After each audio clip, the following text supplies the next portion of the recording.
What's going on, everybody? Another amazing episode of the Real Estate Blueprint Podcast. I am your host, Austin, aka More Than an Agent, here with my forever Dominicano hermano, Jonathan Soto. John does real estate. What's up, champ? How's everything? Everything's great, man. How are you today? I'm doing well. The Knicks are sucking a little bit, but that's another story. The Yankees So is we're another gonna, story too. So we'll keep that to the side. But thank God we don't invest in sports bets, right?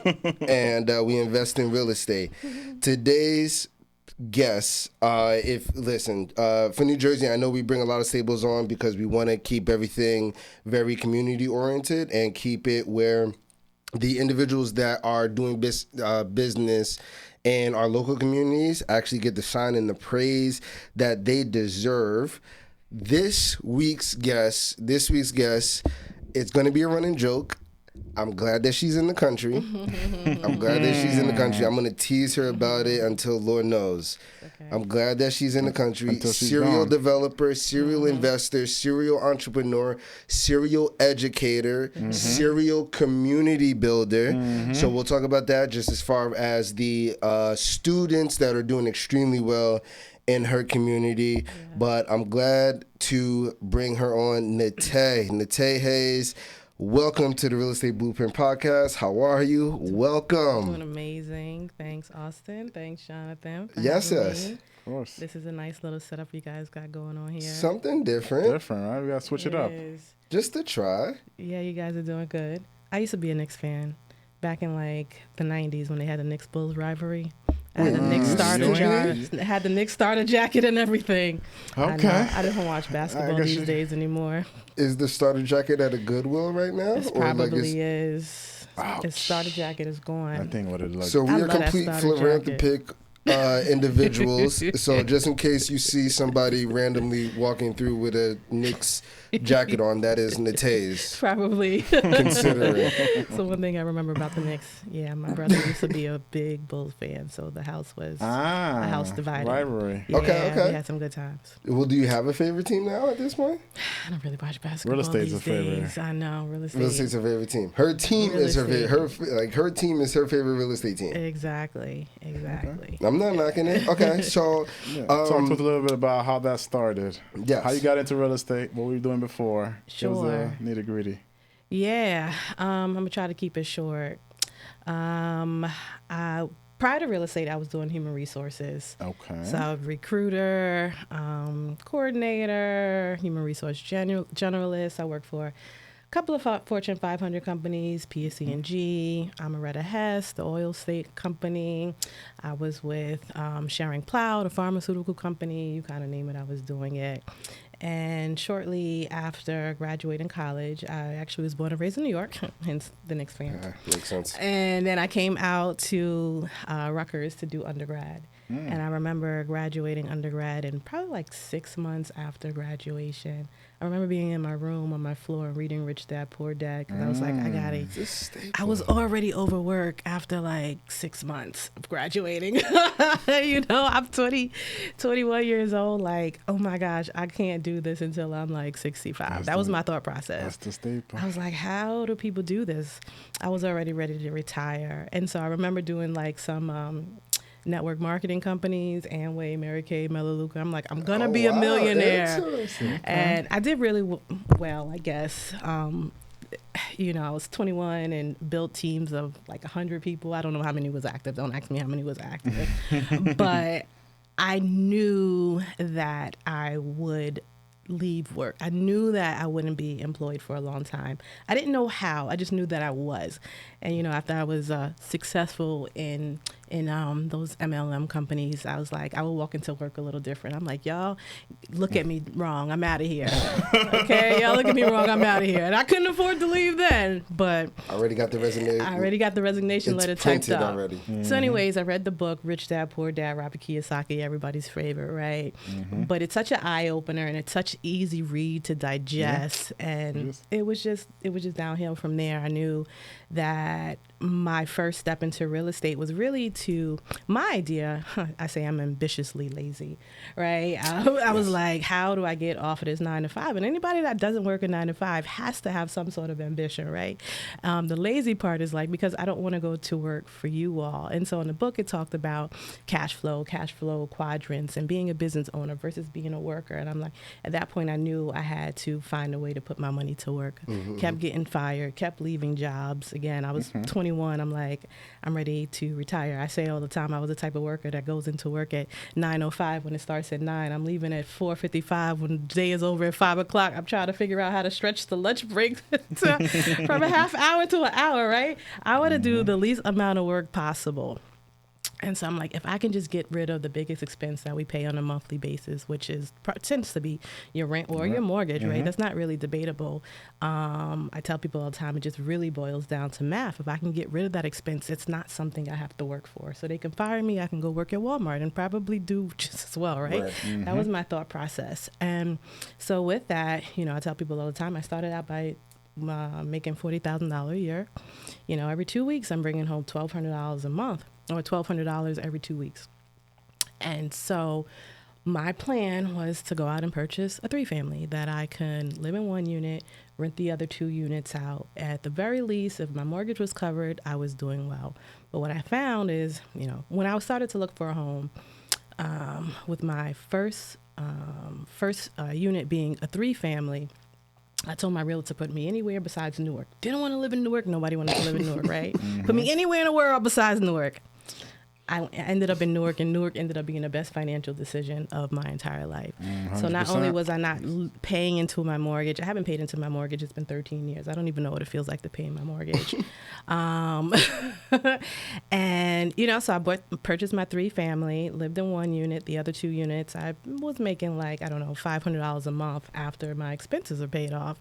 And so I always tell people when I started, with my paycheck, $1,200, the first paycheck, that used to go to rent. Now I'm able to save. And then the $500 that's extra cash flow that I'm pocketing after purchasing after my mortgage is paid off, that's $1,700 a month that I'm able to save, right? $1,700 a month that I'm able to save off a $40,000 a year job. And that's a big deal, right? Because what does it allow me to do? It allows me to have money to go out and do other things. It allows me not to necessarily be confined to the job, even though I still needed to work because the paycheck was part of my savings plan.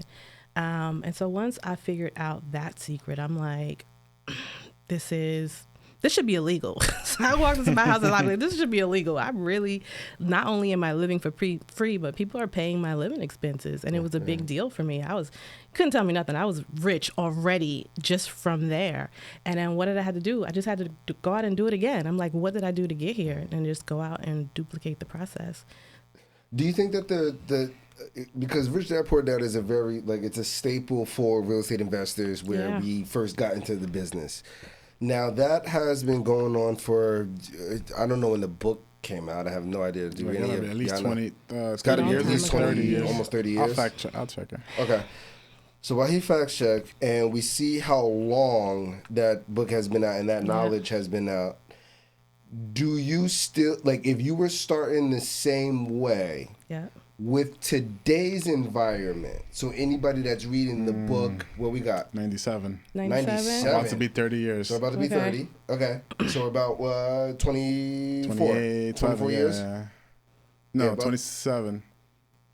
You said it came out in? 97. 97. So we're in 24. We're in 2024 now. So 24 plus 3 years, 27. All right. So do you, with today's markets, obviously everything is different. Anybody that's coming into the game now and they're reading the book, is it the same thought process? Yes, absolutely. Okay. Even with today's prices, even with today's rental market and everything like that, absolutely. People should still strive exactly for that. Absolutely. All right. All right, so it looks like we got a debate going on. No, why? I think it's good. Because I'm agreeing with Natay. Okay, and you're saying otherwise, that people shouldn't strive for. Not that they shouldn't, or. But I think that where we got, and because this will be a perfect segue, and I'll let you know why personally. But we all came in at a time where we were able to get in, quote unquote, early. Okay. So now everybody now, at retail prices at least, by the time that they're getting in, they're maybe making, let's call it $500 a month, maybe $750 on the high end when they're doing well, retail. But God forbid if anything goes wrong and then it sucks up their cash flow, are they truly reaping the benefits that Rich Dad Poor Dad is kind of preaching? Or are they finding themselves a little bit more in a hole in the grand scheme? For anybody that's doing it new at today's prices, rent rolls, so on and so forth. I mean, I'm always going to be pro purchasing. I mean, $700 is still not bad. Are you going to be in a hole sometimes? Yes. But are you in a hole every day when you rent? Absolutely. You're still more so in a hole when you rent. You're still not reaping any of the benefits from appreciation. You know, I've lost money on properties where people don't pay, but I turned around and I sold it and I made $250,000. So why, you know, the pendulum is going to swing. It's going to swing from the top and then it's going to swing to the bottom and it's going to swing to the top again. So that's just real estate. And while you think we may have gotten in a good time, there were still people who couldn't afford to buy when we got in. I couldn't afford to buy a ton more. Otherwise, I probably wouldn't be sitting on this podcast. I'd be in Fiji living over there in Fiji living forever. Right? Homes were $100,000, but how many could I afford? I'm still scraping pennies. So we still kind of have the same mindset. We still, you know, homes are way more expensive, yeah, but rents are way high. I'm even pushing my sister to buy a 3-family, one of Ben's properties. Okay, they're $900,000 3-families, but they bring in $9,000 a month. So our plan is I'll just go half with her. I'll put $25,000 here. She prints $25,000, and we may not be making, I don't know, $1,500 a month. Maybe we're just making $1,000 a month, but it's still $1,000 a month more than we had before. Is the price high? Absolutely, it's high. I'm not going to say it's not high. Would I ever buy a retail property? I've bought retail properties before. Most investors wouldn't buy a retail property, but with my sister going in as a first-time home buyer, I'm helping her split the money, and we just split it, right? So now return we're on in the investment. game. It makes sense. It makes sense. The reason why I asked, because I wanted people to realize exactly what you said just right there, right? Where the market environments are totally different. The numbers might not work at a first glance, but if you are plugging away at asking the questions how we can make this work, if you're plugging away and asking the questions on how we can either lower our cash to close, which increases our cash on cash return, that the deals can like still work. Absolutely. And I think a lot of people, like I said, you know, while we were talking before we went live, that, you know, I only been in the business for a decade, but the first 5-6 years, real estate was just, you know, all over Instagram. Buy your first house hack. Buy your first multifamily FHA, so on and so forth. And everybody got on that particular wave, and then a lot of people started to fall by the wayside towards the past 2-3 years because they realized that the numbers aren't as sexy as they used to. But that's the reason why I asked, because I wanted you to prove what you did, why at the end of the day, it's still going to be just an amazing opportunity and time to buy on a case-by-case basis. Absolutely. You know, we could be having the same conversation 10 years from now, right? The same $1 million home that I'm talking about might be 1.5, and we're like, oh, well, how do we, right? Real estate goes up, real estate goes down. It's just, what are you going to do in the market and making the best decisions that you possibly can with what you have at your disposal? I have a lot of friends that decided, not a lot, I have 1 or 2 friends that decided to wait.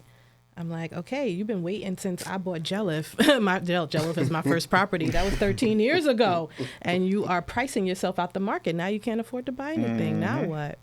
Right? So not to say that your options stop, because you can always go to different markets. You can go to different states. You just got to be creative and maybe do things that doesn't look pretty and doesn't feel pretty, right? It's not convenient. You get comfortable being uncomfortable. You got to get comfortable being uncomfortable. It's all perspective, because when we bought, there was people before we bought after 2007 crash, they bought it for a lot less. Yeah. And they were probably thinking the same. Exactly. People thought that a 4-family in Newark, Upper Valesburg, for $350,000 was a lot of money. Yep. It's double now, double plus more. It is, yeah. Wild. Yeah, it is. So no, I agree, but it's just, you know, I think the reason why that question gets is so important the longer that we go without the crash. It's like, okay, how much more appreciation can I get before we're gonna hit some type of snag or some type of like. Mm-hmm. So I think even the people that are like, I missed it. Now I want to hop in. Mm-hmm. But damn, how much longer? Like, how much lower would it go? Am I hitting the craps table? The same people that were gonna wait, if it does go down, they're gonna keep waiting. Oh, it's gonna go down a little bit more, and then they're gonna miss it again. Mm-hmm. And is the craps table too hot? So now individuals are coming in now, like, okay, you know what? I understand exactly what you're talking about. I'm ready to get in. Right. Damn, is it too hot right now? And then by the time that I get in, even though I should have been in, and I'm acknowledging it. Yeah. But even by the time I get in now, is it too late? God forbid. I know. But that's, it's a thought process of it. But run us through just kind of everything, because I'll bring it back in a second, but just talk to us about everything that you're kind of doing now as part of your adjustment process to everything that's going on just in the real estate space. Take a step back. We skipped a lot of stuff. How did you buy your second property? We skipped a lot of stuff. How did you? Run it back. Let's go. Okay, so the second property. For the viewers, because someone may want to follow your same steps. Yeah, that's true. We'll do a build up. That's true. So the second property, I bought a 3-family again in Newark, not too far from my first multifamily. And I'm sorry, the first one you bought, FHA? It was FHA. Okay. First one was FHA. The second one was conventional. Okay. Did 20% down. Yeah. 20% down. Okay. But the thing with that property was $130,000. I was like, did you spend that out of pocket or did you? So no, I liquidated my 401k. For anybody who follows my story and probably has memorized it to the T, I took the whole entire 401k out.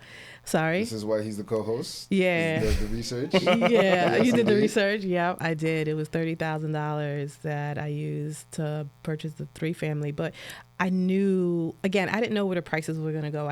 I knew it wouldn't go down. It's like, I owe $100,000 on a 3-family. And even if it does go down at some point, I knew it had to come back up. Mm-hmm.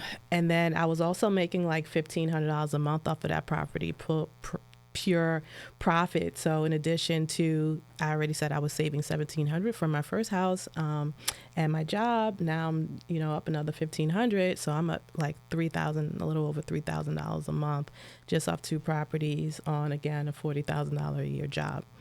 So that replace your income. Well, not really, because I still needed the first job. I still needed the job because $1,200 was coming there. So without that $1,200, I was up to like maybe another $2,000 a month, and I really wasn't going anywhere on $2,000 a month. Could I survive without a job? Yeah, but things would get tight, especially if things needed to come up with the house. The good thing about my first property was that it was a brand new construction, one of the cookie cutter homes that I did. So no money goes into that house. Even now, I think it's probably like 15 years young, 16, 17 years. No real money goes into that house. So I started to look for similar type of properties. The second one wasn't of new construction, but again, I wasn't pouring a ton of money into it.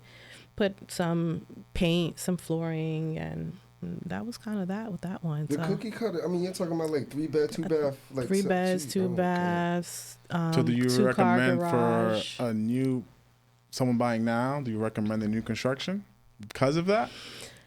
I can't say no. Everything is profit every month for like 13 years. It's a game changer. It's a game changer. I had no evictions. Nobody messes up my house. It's brand new. It's like, I can't not recommend it. Do I say that you can find something that's probably old and maybe just go in and do some work? Or just kind of maintain it at least to make sure you're not dumping a ton of money. Mm-hmm. That's where it's going to get you. If you start dumping a ton of money, it becomes a money pit. That's not the game.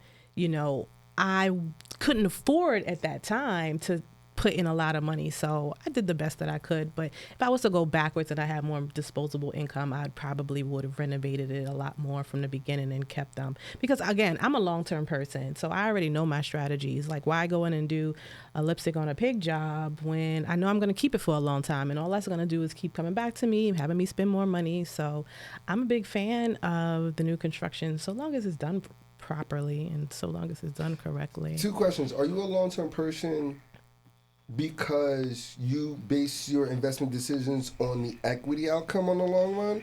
Or you're just like, no, when I do this particular deal, I want to know that I'm getting paid from this particular deal into quote unquote perpetuity, and that's the reason why you go long term. So I'm long term because I like the cash flow. Because again, I'm lazy. So how is my money going to come to me? I need money that needs to come to me every single month that I'm not working for or working super hard. It's not super passive. We all know that, right? But I don't really care. I'm not going to sit around and watch TV all day. Right. I'm going to do stuff, right? So I'm a long term person because of the cash flow, and then second because of the appreciation. Whatever happens on an appreciation is fine. 10 years, 15 years, I don't really care. You don't really know what's going to happen. I could lose, it can go back up.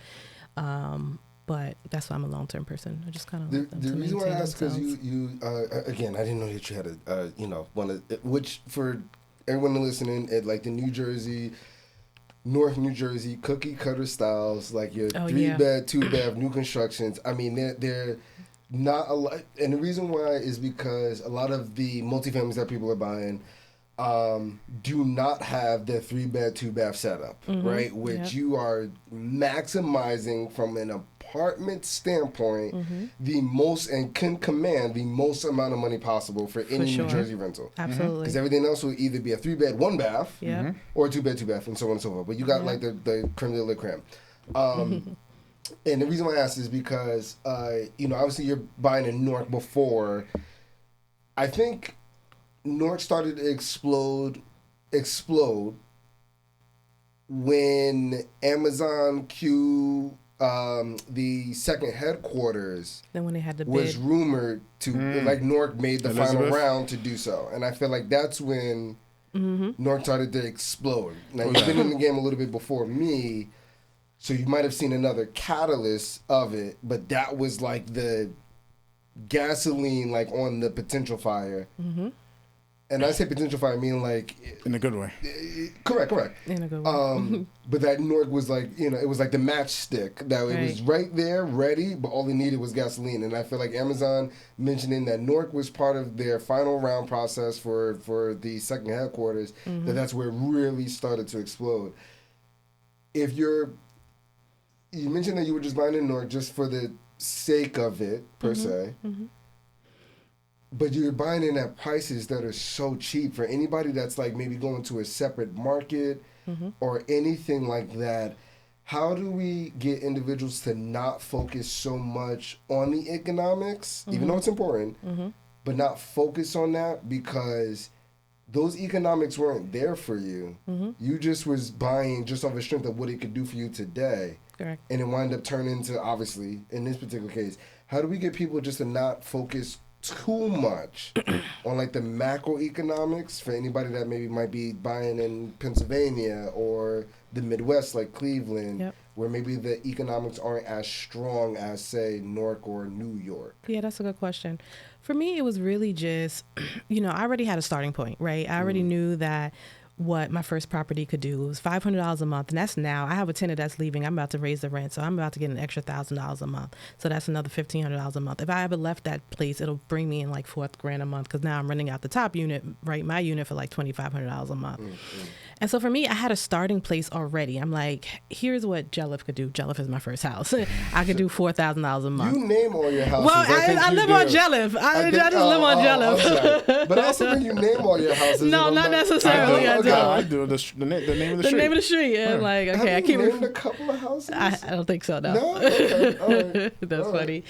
Here's what Jelliff could do. Here's what my next property could do. That was $1,500 a month, right? That's profit. So that's a starting point for me. A lot of people aren't doing those type of numbers. So the area, I'm only going to places where I'm going to net that amount. I'm only going to places that are going to net. And so that for me, it doesn't matter where area that's going to, as long as I'm going to net my numbers. So it might not be in a Cleveland. It might not be in this area. It might not be here.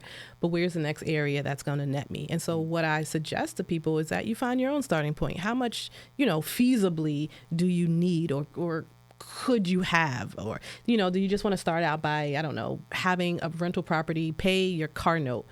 Or what? Where are you? And then add a little bit more, and then have that sort of dictate what area you can be. Because everybody invests everywhere. Because people live everywhere, right? It might not be my backyard, but it's somebody's backyard, and somebody's doing very well there. So it, for me, boiled down to the numbers. Because again, I needed to get out of my job. I'm like, how do I do that as quickly as possible? How much money do I need to bring in per month? And I knew that for me. For somebody else, it might be a little bit different, but that's what I say. I kind of say, for those that are looking to get started, how much do you feasibly want to make on a monthly basis? Maybe just start with your first house. You don't really got to go, I need $10,000. That seems so big. Sometimes it's not really digestible for new people that are just starting out. Maybe just buy something that just covers your car note and start from there. What's your next bill? Let's do that. And then your next bill, and let's do that. It's basic math at the end of the day. I like the simple math. But it's one of those things where simple doesn't mean easy. No, nobody ever said it was going to be easy. Leaving your job and not working, that's not the goal. The goal is not to be easy. And the reason why I say that, because you brought up a good point that, you were trying to replace your job salary at that point, which was $40,000. Correct. Newbies can come in any particular form. So what would you, here's my question before John runs through his. What would you say to anybody that maybe is starting off with the corporate job where maybe they've been there for 10 years, they're making $100,000, and now they're like, okay, I stayed in the corporate structure maybe a little too long, and now I'm trying to find out how I can replace $100,000 versus $40,000. Do you recommend that they go into what kind of you're doing now, which we'll tap into, which is like the bigger units, or do you recommend them following the same path that you started off with? Today's markets, today's price, this is today's markets, today's prices, everything that you know now, but with... That's a good question. I don't know if I would recommend development. No, I think it's a big chew. And just because you make $100,000 doesn't mean you're saving $100,000. You're probably... is living check to check like most people are. I noticed that when I was starting to save like $3,000 a month, I'm like, I'm saving more than my friends that are nurses, and they're making $60,000, $70,000, $80,000. So it's not about how much you're making, it's about how well you're doing with the money that you are making. Somebody would say, looking at me and say, $40,000, I wasn't supposed to have 2 houses. I can't afford it. I couldn't afford that, but I figured out a way to make it work. So I don't care if you're making $100,000. If you're still scraping pennies at the end of the month, I would say you probably still need to. The thing is, what's so funny? You got to say, like, it smells like you need to, and you cut yourself off. But so, it's real. Right. What I was gonna say is when I said the comment that it's simple mathematics, it is. You need to figure out, right? This is what I say. The only way to offset residual debt is with residual income. So if you have no residual income to pay for your residual debt, $100,000, $200,000, you're still in debt. If you have nothing to offset it, you're still going to be in debt. Nothing changes unless you change something. So even for the $100,000 person, I'm going to say, you need to get a 3-family that is going to allow you to have discretionary income at the end of the month, because that is most of our issues, that we don't have discretionary income, and that's where we get caught up. And I don't care if you make $500,000. One person had laughed at me because he was like, oh, I need something that brings in more than $500 a month. I'm like, okay, but now he's still at his job. He's still at his grand, 6-figure job, and I'm not. I can take a month off vacation. So again, it has nothing to do with how much you make. It's how are you utilizing the money that you do make. Right now, I have no job. Sometimes I have no income. Next month, I'll make $20,000 in a month. So, it's like you have to become financially astute. Financial literacy is super important, because I already know that 1 month I don't have to have income, but I know the next couple of months I can make $100,000 easy. So that's what it's about. That person that's making $100,000 may still need financial education and still financial literacy, and probably still in the same position that I was in when I was making $40,000 a year. Most likely. Right. Exactly. Probably, and it's worse. It's harder. There's student loans and student loans, probably. And so. And no tax protection or nothing like that. At all. When it's coming in, it's going right back out. Exactly. No, I feel you. So let's fast forward a little bit. Fast forward. Talk to us a little bit about after the second deal. Yeah. Jump a little bit. Now I'm going to like 2018 after the second deal. After the second deal, I went out and bought maybe like 3 or 4 more, I want to say. A couple more buy and holds. I bought another I did a fix and flip. That was my first one. How were you financing each deal after? Conventional still, and then I would bring in a partner. Like my most expensive deal was $325. That was like a 4-family. I know, right? At the time. And I overpaid. I overbid. Somebody bid like $315. I'm like, no, uncle, this is a good deal. We're going to bid $325. What made you know that was a good deal? It was 4 units. It was 3 units paying as 4 units, and it was bringing in almost like $5,000 a month. So we was profiting like $3,000 a month. So that's again another $1,500 a month. So that was a good deal. And then COVID came, and I did very well. Very well. I saw. All cash paying tenants, any Section 8, any hedging? So at that point, I think I had one. No, they were all Section 8. No, sorry. They were all cash paying tenants. Really? And then I had one eviction during COVID. So people always worry about like the fears of real estate. And while it's out there, you know, it's real. It's a business though. I had one eviction in the whole 13 years. Well, it was like 12 years. You took it away from me. I was about to say, so ever since I've known Natay, she's literally had no evictions whatsoever. And the one that ironically came was the one that's in COVID. So like ironically came. I thought that was fascinating. Yeah. So I can see how people would, want to get out of the game because that person wasn't paying me for a whole year. So, but again, I always make sure I hedge. That's the thing when it comes to real estate, right? Because you're going to have losses. You're going to lose a lot, right. More than you like to. How do you hedge against it? And so when I have properties that I'm cash flowing very well, I can maybe just decrease the rent sometimes. I can afford to decrease the rent. I'm making $1,500 and doing well, and that's on one property. You got 10. I'm doing $20,000 a month on some of these properties. So, collectively. So I can decrease the rent. I can have one tenant that I'm not paying, that's not paying rent because I'm taking the cash flow that I'm making and I'm paying that property. So I'm losing, but I'm not losing. I'm still having this cushion and there's this hedge there. But my point was saying when COVID came is that I saw everybody started to sell and then the prices started to just, double and triple, and my $130,000 3-family was now worth like $500,000, and I'm like, oh, for a $30,000 investment, ooh. I don't know. I just kind of started thinking like, I just started calculating like $200,000 here on one house, and I'm like, oh, I got 4 of these. So, okay, yeah, this is an excellent segue. Excellent segue.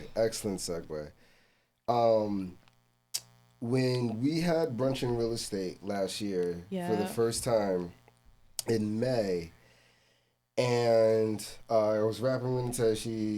She was telling me about some of the things that she was going into.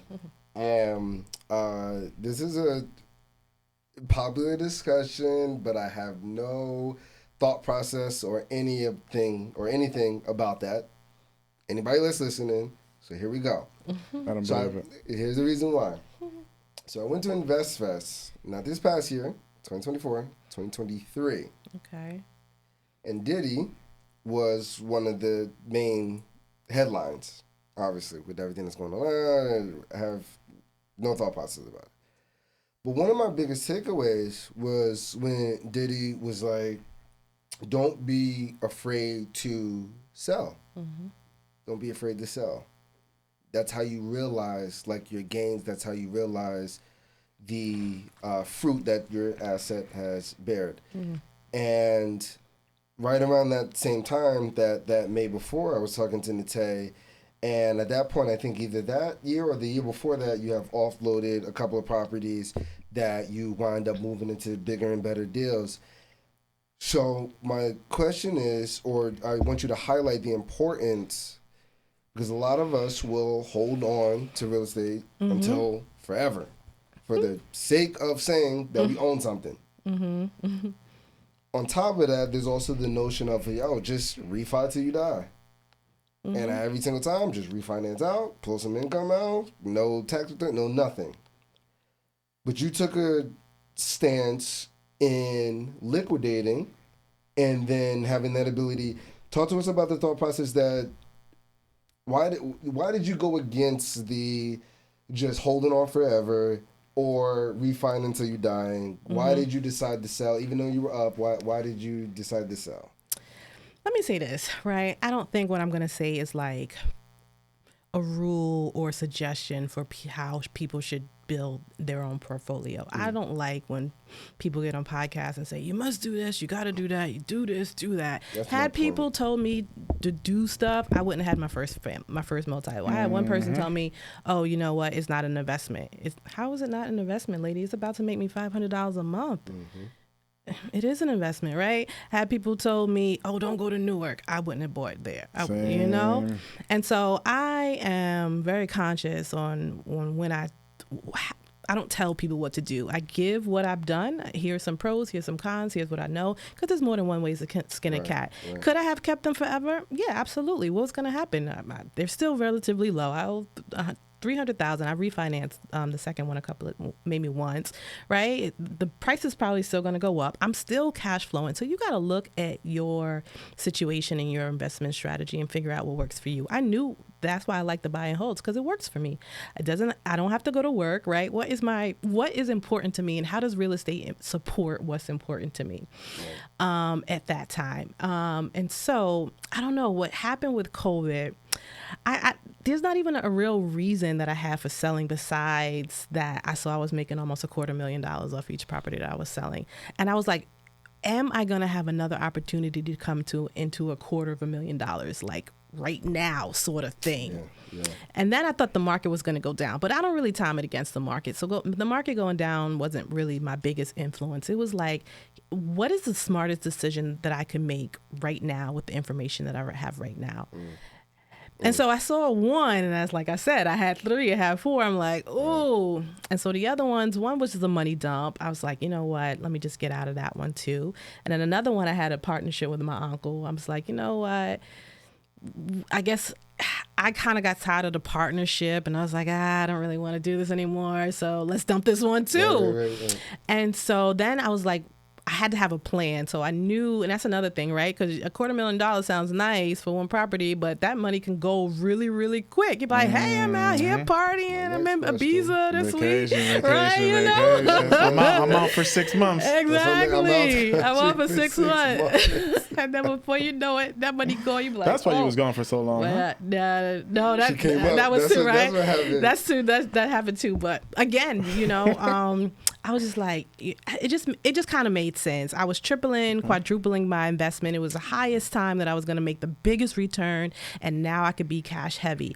I really would have loved if there was an opportunity where I could have done both. I don't know if I could have kept the houses and still been up, you know, $500,000 in 1 year. And so again, it's about looking at your own situation. If you have a husband or somebody or a second partner in the household where y'all could do that, then you would make a different decision, right? But for me and my financial position, I made that decision. I'm like, okay, Natay, so what's going to be next, right? Going to have all of this money. Then what do you do with it? So I knew I wanted to park it in somewhere, because again, that money could be gone. But the thing with my lifestyle is I'm not super debt heavy. I don't really have any debt. So I just decided that I was going to do apartment complexes. And then the next thing I decided was I was going to get business credit, because now I'm super cash heavy, cash heavy. And then I had an 850 credit score. I'm like, let me go out and see. Every time I get cash heavy, I was like, how can I double and quadruple this, or at least whatever? How can I add to this? So it's usually by business lines of credit, which I did. I had about $300,000 in business lines of credit. I got about another $1.7 million that I spoke about at the thing, very where I was able to do that. So I was like, okay, you know, I risked selling my properties, but now here's where I'm at. I'm up almost $2 million. Right? So again, I would have liked that there was a way that I could have done both, but I didn't see that opportunity at the moment. So now where I'm at is developing and apartment complexes. So we talked about the syndication. I'm like, what am I going to do next? I was kind of done with the small multis anyway in New Jersey. I'm like, I want to go to landlord-friendly states only. So that ended that. The prices were going up, so I wasn't able to buy another $130,000 3-family. So I'm like, that ended that. So there's really no more opportunities that I saw for myself where I was cash flowing the same amount that I did initially. So all of that just sort of wrapped in together. I'm like, okay, what do I want to do next? I just want to just hop into something different. And that's when I decided to at least take the cash and put it into some apartment complexes. And I thought syndication was going to be next, but I've been doing that for 2 years, and I found I don't really love it. and so we're hopefully gonna that dump answers into the question. syndication. Yeah. Let me ask you the mindset aspect of it, because going from like when you're obviously selling, you're getting into the capital gains, and a lot of the podcasting, this and that, and articles and books. Roll that into a 1031 exchange. You don't have the big capital gains, so on and so forth. Was that your story, or did you actually just take it and just pay the taxes on it? Yeah, I wish that was not my story. And I did not. Did you wish that you had something, or was your goal to really just be able to, because sometimes we'll do 1031 exchange to hedge, but at the same time, like I was in this deal in Cleveland for 8 units. It was gonna not make me as much money at all, but I just didn't want the tax bill. But then that put me in a situation of like, do you want to kind of be stuck with this just for the avoidance of the tax bill, or do you kind of just pay the tax bill? I know. Because of the time and the constraint on time. Right. I think it's like so 6 months. So how did that go for you? Yeah. I just ate it. I ate it. I know. I ate it too. It hurts, but I'm about to eat it. You about to eat it? It hurts. It hurts it. real bad. But I didn't want to be, I think next time I might be a little strategic. I will say that. I don't know if it looks like a 1031. It may not. But money always comes. Money always goes. And I'm like, okay, if I got a $50,000 tax bill, I just got to go figure out how to make $50,000 more. I don't want to be forced into decisions that I have to make that may be bad decisions for the sake of saving here. Is it smart? Yeah, I'm not going to say that it's not smart. But again, it's back to me and my lifestyle. I'm already up like a $500,000, a $50,000 tax bill I'm like, okay, I got to figure out how to get it. But if somebody else is in a different situation, it might be smarter that they do a 1031 exchange. Me, I'm like, okay, I got to go figure out how to make $50,000 next year so I can pay Uncle Sam back. And that's what I did. And I ate it and it hurts. So I will say with that lesson, next time I will be a lot more strategic. I will be. I'm going to try to be. We're going to see. Again, I feel like I make the best decisions with the information that I have at the time that I have it. It all comes like over, like in business, right? Because like the same, it's cool because us as real estate professionals, I don't know many fields or careers or professional, careers that you can be looking at a $50,000 tax bill, and you're like, all right, so I guess I'm gonna have to make a few extra calls, and like that's your solution, right? Like you're like, all right, like I just realized that, but I guess it's also what makes us amazing in this space professionally of just accepting what is ours, and then realizing that we can change our own situation like individually, I guess. And almost at any given time if you wanted to. Yeah. I'm that's also why we all kind of joined, at least. You know what I mean? To kind of have freedom of income, or at least like no threshold. Right. No, there is. So on and so forth. Yeah. No, that's a good point. Go ahead, bro. Let's dive into this syndication. Syndications. Let's go for it. All in. So let me say, Let's talk about what syndication is for the listeners and... Sure. Syndication, I guess, in layman's terms, is just like pooling together resources from multiple individuals to purchase. Well, it could be to purchase anything, but in terms of real estate, it's to purchase apartment complexes. So some of these bigger units that people go out and purchase, I don't know, 50, 60, 70, 80, 100 units. They're 4.5 million up to 10, 20, 30 million. So you're pulling together a lot of people to do those deals. You're typically not doing those deals alone. It's a lot to finance them alone. And if you are, you got way more money than, you got it. But I'm not going to say I don't got it. A lot of people are not going to finance it that way. Most people aren't financing it that way. So that's what syndications was. And I thought before, after I sold things, that was kind of the only way to buy apartment complexes. And so I'll say this, it's probably the best strategy to purchase the bigger complexes, but what I think I skipped is that I could still do as well with some of the smaller complexes. So like the 8, the 9, the 10, the 20 units. I think I got gung-ho on, I need to purchase something that's 50 units, that's 60 units. But I was finding is that while they're a lot more money, there's also like 57 investors in one of the deals that I'm currently doing. So you have 4.5 million divided by X amount of people, and that's not even including all the expenses, right? So 2 million. How it sort of kind of works is, and this is another thing that I was learning as I started to do syndications. I actually took a course for about a year, and I decided to just quit the course because, again, I was waking up and I wasn't super thrilled about syndication. This course cost me $30,000, and out of curiosity, sure. Out of curiosity, what is that course's name? Michael Blanc. Okay. And I will go on record and say he has an amazing course. He has a real amazing course there. Their goal is to get you an apartment complex or help you walk through an apartment complex purchase for a whole entire year. We had courses or like classes, Zooms. You meet with a mentor. You meet in the space. You have other students that are in there to purchase apartment complexes. And so that was my thought process. And here's what happened. Right? Again, I'm going back to where am I coming from? What is my comfort level? What has my strategy been? So with the syndication, I was finding that one is just too many investors that I didn't like. I didn't realize I didn't like it until I started doing it. And that happens, right? And I'm sharing that because people, they look at people who are seasoned and they still think we have everything together. And I'll say I do, but I'm also still learning a lot. So I'm bringing this up because of the learning process, right? So I realized I didn't like that. I realized it was just a lot of competition for a newbie in this environment. Maybe had I got into a different environment, it would have been better. I realized I was spending about a year and a half, like I said, and no results. I'm not used to doing real estate where I'm not getting results in a year and a half. I feel like I'm just sitting on the sideline and I'm learning. And at this point, I'm like, okay, so that. And then I'm seeing the returns, right? People are investing $50,000 to $100,000 in some of these syndications, and $3,000 a year return is good for some people. But again, you're talking about somebody who could do that in a day. I know how to turn money over at night and do $3,000. I'm like, $50,000 to bring me $3,000 wasn't good. And so it's just everything that kind of just started getting coupled together for me. And I was like, you know what? I spent a lot of money on this course. But again, money is always going to come back to me. So I don't really worry about that. And I don't really have no regrets. And I just told my mentor, like literally a month ago, I think I'm just going to abandon this syndication idea.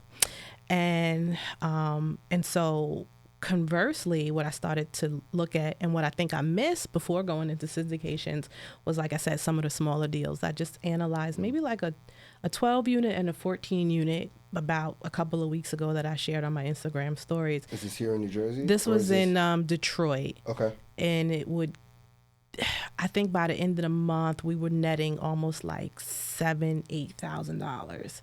Netting $8,000 on a 12 unit. How much was it for? $500K? It was like both of them together were $600,000. Yeah.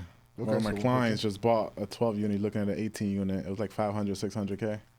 And so it took me a long time. Well, I kind of grappled with that, with those, with that thinking during my syndication. I'm like, I want to be in syndication. I feel like I need to be in syndication. But at the end of the day, the math wasn't mathing. I'm like, $3,000 for $50,000, $3,000 a year for $50,000. But, in 5 years, you typically make your money back. You make $50,000 plus you make another 50, so 100 plus some of it, right? But again, to double my money in 5 years, I know how to double my money in a year. I know how to double my money in 6 months. So for me, comparing, it's like, it's not going to necessarily work. And so I'm finding more value, and that's probably the next space I'm going to just stick with, more value in some of the smaller apartment complexes. And do it on your own. Do it on my own, number one, have more control, right? In some of these syndications, like you could still lead. There's different levels or different maybe like names for the partnerships in the syndications is the GP, which is the general partners. These are people who are typically leading or overseeing the apartment complex, either by way of being on the ground, boots on the ground, or they're finding the deals, or they're head people that are looking for other investors. Then there's something called limited partners, and limited partners are typically like your silent partners. They're just investing. Those are the people that the GPs are finding to invest. And so I did invest in a 61 unit in Hattiesburg, Mississippi. This deal I did like because it was a 3-year return. I do like 3-year returns. I will double my money in 3 years. I didn't think that was a bad investment. And then it was also a way for me to step into the syndication space in addition and learn. That was my first deal that I just did. Yeah, so with all of that, I decided just that I was going to abandon the ship and just probably stick with some of the smaller deals that I can control because I'm more of an active investor, and that bring me in more than $3,000 a year, like $8,000 a month. And we was talking about it before. The only reason why I even brought up syndication with you was because I saw that you were doing something like the really big deals, which is a natural thought process thing that the person's automatically like in syndication, quote unquote.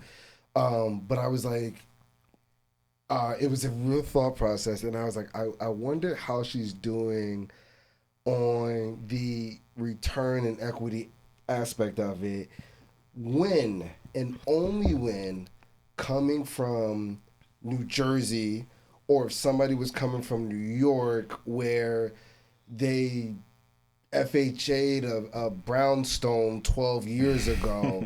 And you know what I mean? So I was like, I wonder how she's doing, because I think syndication was always on each one of our lists as far as scaling and going to the quote unquote next level.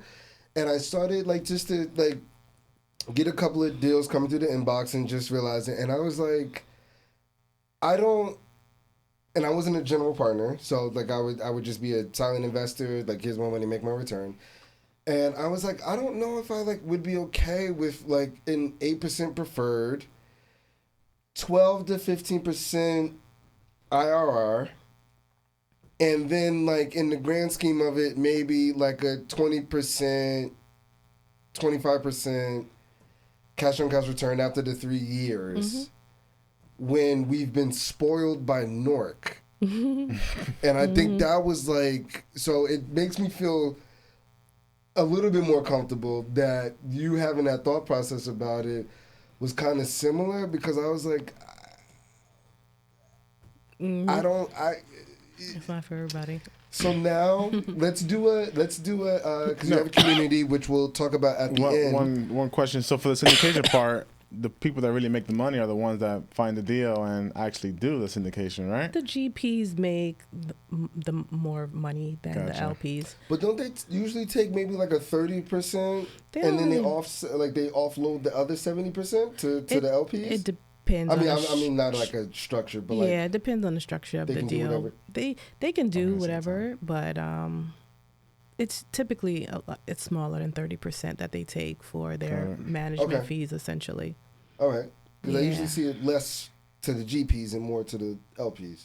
But it makes sense, though. Depends on how they structure it. They could structure it. Probably a lot more LPs than GPs. There's way more LPs than GPs. No, definitely. Yeah. Mm-hmm. Okay. Now, for your investing strategy now, where now you have the information that you have from buying in NORC, but now that you have the capital in which you can invest in some of the B-, B+, and A areas, are you sticking with the C+ areas, the fringe areas? I am. Or you not? Okay, all right. That's easy. So you're okay with this? You're still okay? Well, some people want to like get away from the risk and like I don't want to call them headaches because it's a C+ area, but some people just want to. They want to go from, okay, I was investing in Bitcoin and now I want to take my winnings and now I just want to park it in Google and you go do your thing for the long run. You know what I mean? Yes. Yeah. Like less you just want to go into your less risky return, space. less returns as well. Right. Correct. But some people are just like, I don't need to take as much risk as I could have when I was younger. Good point. Are you, or maybe you I'm do still have, young. maybe you're like, yo, I'm still young. I can take a risk. Right, I feel you. No, I got you. I got you. Yeah, you know, and I do it again for the monthly cash flow and the returns that it brings in. So if I could do that in the B+ area, I don't know. I could look into it. But now this go around, since I'm looking in areas in like the Midwest, I am banking on appreciation. Again, long-term holds, 10-year, 15-year holds. Maybe by the time I'm retired or ready to retire or whatever, offload those, I'm quadrupling my investments again. That's sort of my thought in going into those. What does retirement look like? I don't know. I don't know what it looks like. But if it gets to a point where I'm like, I don't want to get out of bed. She's already retired. I know, I guess, right? So like retire. Okay, yeah. Like I was about to say, like what is retirement? I know. I don't have an answer for us entrepreneurs, do we have a retirement? Are we striving for retirement? No. Like what is retirement? I mean, investing, well, I guess doing deals. If I get to a point where, let's say, God forbid, I can't work. What if I can't get out of bed? I need to have some things that I could just offload, let's say. Or is that the next level of retirement? Retirement is not when I don't want to work, it's when I can't work. I mean, again, this is my lifestyle, right? What do I have in place that would protect me if, I'm on my bed and sick and got needles? I'm not underwriting nothing on my hospital bed. That's what I'm talking about. If I physically can't get out of bed, so or accept that exactly, just sell it. Gotcha. So, what do you feel like? What do you feel like is next as we kind of start our descent here? Sure. What's next for you? So I'm developing. I am developing now. Okay. Just here, New Jersey? In New Jersey. Okay. So I'm going to primarily focus my developments on New Jersey. Those are easier because they're right in my backyard. It's a lot. For me, I've found it just easier because, I know the politicians are boots on the ground. I don't need to go out of state to do those. And these are 8-figure deals right now. So 8-9-figure deals, 8 figures. So I have 3.5 acres of land already kind of under contract. In New Jersey? In Montclair, New Jersey. Montclair, New Jersey. There's land in New Jersey? Well, we found it. I should say my partner found it. Shout out to Ricardo if he's tuning in. Yeah, he's, yep. Mm-hmm. This is undeveloped land or something that you're going to have to tear down? No. Undeveloped land in Montclair? Yeah, we don't have to tear anything down. There's one house that we probably need to tear down. If we get another couple of little bit less than an acre, then we'll have to tear down the other 2 homes as well. Where is this like by Mission Street, like down like by like? You don't have to like. Don't give me nothing that you don't have to. I'll tell you offline. I got you. Okay. We didn't even talk about the education. You have an education piece, I know. right? I have all of it. No, we weren't gonna go into that because we'll do that. Yeah. So looking to develop right now about 9 single families there. Just actually put another 10,000 square feet land on contractor in Bloomfield. So might be developing 2 duplexes there. And I think that's all I can handle right now for the development piece because it is super expensive. Yeah, we just spent $30,000 yesterday just on attorney fees. I was about to say the due diligence process is a lot more. It's a lot. Mm-hmm. It's a lot. So, but hopefully when those are done, they'll pay off very well. Well, knowing you, I'm pretty sure like you obviously have done everything just to make sure of it. For sure, you have to. That So yeah. We still have a couple. Literally, pretty much about 3 minutes here.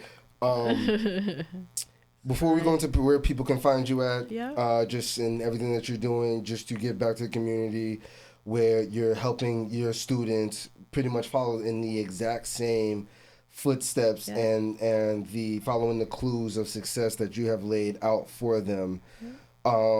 We know that you are an avid traveler.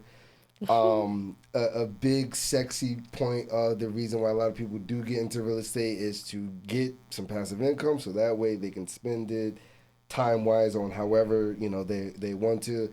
Sure.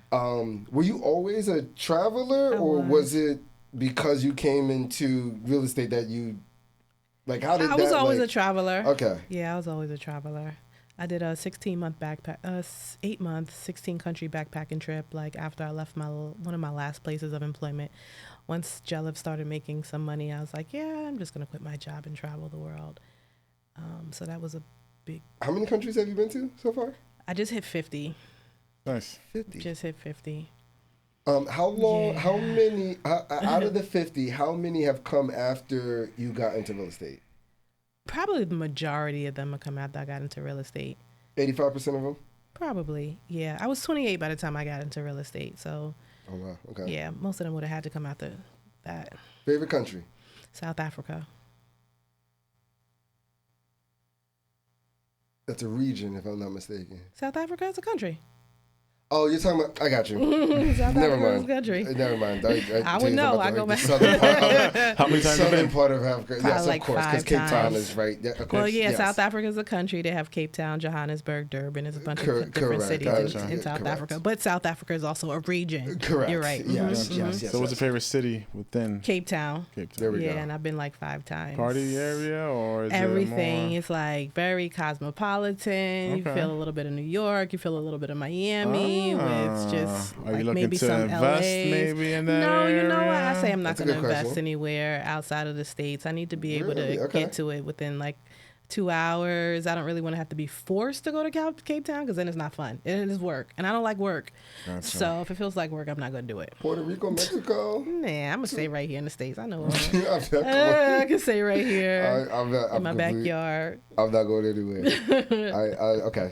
Well, you answered the question if you were going to do anything outside of the country. Yeah, no, but stay here. That makes sense there. And Natay, just again, always appreciative of you for always taking the time. Where can people find you at? Where can people find your courses at? Your resources, your info. Where can people your content? Sure. Where can people find you at? Thanks for having me, Austin. Thanks for having me, Jonathan. I'm on socials, Facebook and Instagram, Natay Hayes, NATAYHAYES. I do have my Rental Riches e-course where I teach people kind of how to get started, how I got started. I go through the numbers, right? I think that's what's missing from a lot of mentors and talking about the numbers. That's www.natayhayes.com, and I share all the nitty-gritties to help you get started on your real estate investment journey. I'm here for it. Last questions, yeah. All is well. All good. Is it safe to say you're probably not going to touch the huge buildings, and are you going to zone in your niche into small multifamily, which I think a lot of people just think that only means 4 units and under, but some of the bigger pockets books, they consider, small multifamily, anything kind of 16, 20 units and under. Yeah. Mm-hmm. Yep. I'm going to have twofold. I'm going to focus on my development with my partner. It's very lucrative and I enjoy it. And there's not a lot of faces that look like us in the development realm. So I also enjoy that part of it. And yeah, like 12 units is the smallest I'll go for. Then I'll probably stick for up 12 to 30 units. But again, it's what the cash flow looks like on a monthly basis. That's all we care about. That's it. So that way we can stay out the country. That's yes, it. as always, nothing but resourceful information. And hopefully, like a lot of people, in our goal is to give the listeners just some action items, just to take one step. Again, as a testament in my conversations with Natay and then how she was moving about.